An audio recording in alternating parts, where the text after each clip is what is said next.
Hello and welcome to graphic.com.gh. This is a brief from the Graphic Online TV newsroom.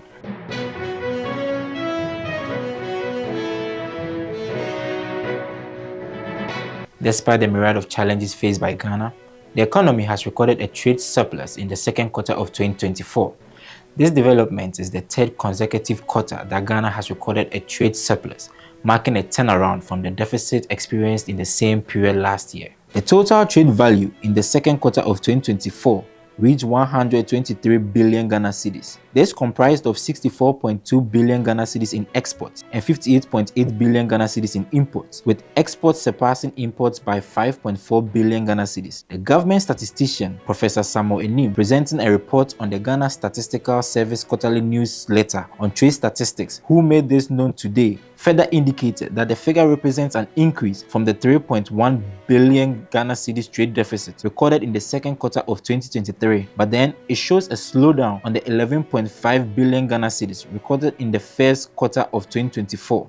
According to the report, gold remained the driving force behind Ghana's export earnings, accounting for a substantial 57.6% of the total exports, while the share of cocoa beans and products declined slightly during the quarter from 21% to 20%. Still in the Greater Accra region, freight forwarders in Tema on Tuesday embarked on a protest against what they termed as exploitative practices by shipping lanes in Ghana. Clad in red outfits and holding placards with various inscriptions, freight forwarders in Tema on Tuesday, September 24, 2024, marched from the premises of the Ghana Institute of Freight Forwarders to the offices of selected shipping companies. This included Mediterranean Shipping Company Ghana Limited, Intermodal Shipping Agencies Ghana Limited, CMA CGM Group, and Grimaldi Ghana Limited to present their petition to the management under police escort. They explained that the protest was aimed at raising awareness of unfair fees and practices imposed by shipping lines, which were negatively affecting Ghana's economy and businesses in the logistics and trade sectors.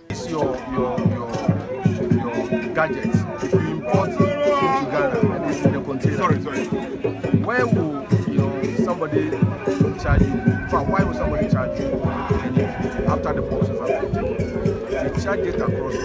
They don't care the type of goods that goes in the container. Now, they don't work on weekends. For instance, if your container was cleared Friday and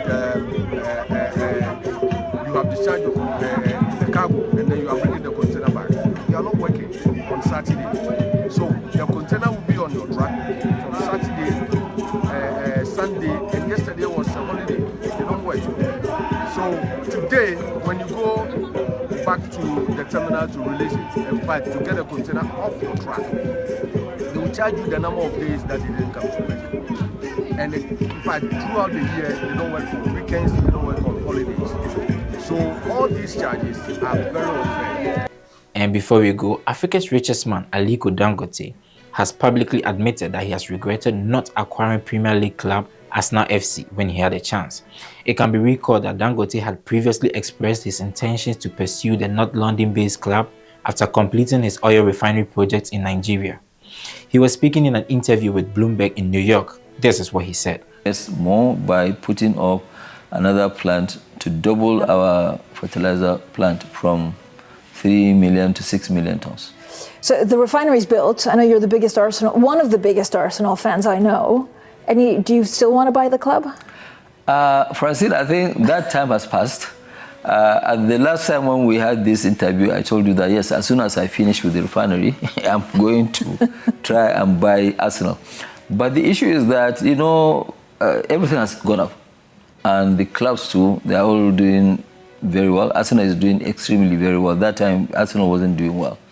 I think, I don't have that kind of excess liquidity to go and buy a club for $4 billion, so to speak, and, use it as a promotional something. And, I'd rather do something with the money. What I will do, I will continue to be the biggest fan of Arsenal. I watch their, games every day. Anytime that they are playing, I will watch. So I will remain a major supporter of Arsenal, but I don't think if it makes sense today to buy Arsenal. Do you regret not buying it before? Last time we spoke? Actually, I regret not buying it before, but my money was more needed in completing my project than buying Arsenal. So you would have bought it, what, for $2 billion? I would have bought it for $2 billion, yeah, but you know, I wouldn't have been able to finish my project. You know, so it's either finish your project or go and buy Arsenal. And I think the best decision was for us to now go and complete our refinery, of which a lot of people don't believe it was going to work. You remember you interviewed me about this refinery, and our refinery really has been it has been a discussion point all over the world. Yes. Because our capacity is about 1.1% of the entire global refining capacity. Yeah. That will be all for today. Thanks for watching. For more, please visit our website graphic.com.gh and follow us on social media. Our handles are Graphic Online Ghana on TikTok, Daily Graphic Ghana on Facebook and Instagram, and Graphic GH on X and YouTube. Thanks for watching. I'm Dixon Wolanoduchi.